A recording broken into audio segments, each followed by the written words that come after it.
28 April रोजी उमरेड उपवन क्षेत्रातील मांगरूळ व बोटेझरी वनक्षेत्राच्या लगतच्या सीमेजवळ एका वाघाचा अर्धवट भाग आढळून आला। याविषयी वनविभागाला माहिती मिळताच वनविभागाच्या अधिकाऱ्यांनी परिसरात कसून चौकशी केली। चौकशीमध्ये कक्ष क्रमांक 356 राखीव वनातील एका नाल्याजवळ वाघाचे शव आढळले। यामुळे वनविभागाच्या अधिकाऱ्यांमध्ये एकच खळबळ माजली। वाघाच्या मृत्यूविषयी तर्कवितर्क यावेळी लावण्यात येत होते। घटनेचे गांभीर्य लक्षात घेता राष्ट्रीय व्याघ्र संवर्धन प्राधिकरणाच्या आधारभूत प्रणालीनुसार वरिष्ठ अधिकाऱ्यांना सदर प्रकरणी माहिती देण्यात आली।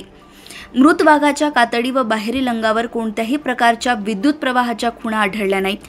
तसेच वाघाची कातडी, नखे, सुडे, दात, इतर दात, पाय, शेपूट, मिशा पूर्णपणे शाबूत आढळल्या। सदर घटना शिकार अथवा घातपाताची नसल्याचा प्राथमिक अंदाज वन विभागाच्या अधिकाऱ्यांनी व्यक्त केलाय।